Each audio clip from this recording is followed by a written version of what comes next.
আপনার ঋণ যদি পাহাড় সমতুল্য থাকে তাহলে এই ছোট্ট দোয়ার আমলটি করুন, ইনশাআল্লাহ আল্লাহ তাআলা আপনার ঋণ কোনো না কোনো মাধ্যমে পরিশোধ করার তৌফিক দান করবেন। দর্শক শ্রোতা, আমাদের মাঝে অনেক ব্যক্তি রয়েছে যারা কোনো না কোনো কারণবশত ঋণ করছে, আর ঋণ পরিশোধ করতে না পারিয়া ঋণের বোঝা মাথায় নিয়ে সে দুনিয়া ছেড়ে চলে যায়।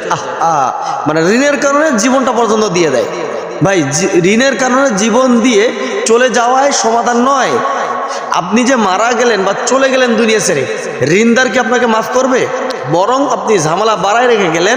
আপনার স্ত্রী, বিবি, ছেলে সন্তানের কাঁধে ঋণের বোঝা ফালাই দিয়ে গেলেন, অত মা বাবার কাছে বাধা ফালাই দিয়ে গেলেন, কারণ তারা ঝামেলা ভোগ করতেছে। এই জন্য ভাই, দুনিয়া ছেড়ে চলে যাওয়াই সমাধান নয়। আল্লাহ রাসূল সাল্লাল্লাহু আলাইহি সাল্লাম বলছেন যে কোনো উম্মত যদি পাহাড় সমতুল্য ঋণ করে আর সে যদি এই দোয়ার আমলটি করে, ইনশাআল্লাহ আল্লাহ তাআলা কোনো না কোনো মাধ্যমে তার ঋণ পরিশোধ করার তৌফিক দান করবেন।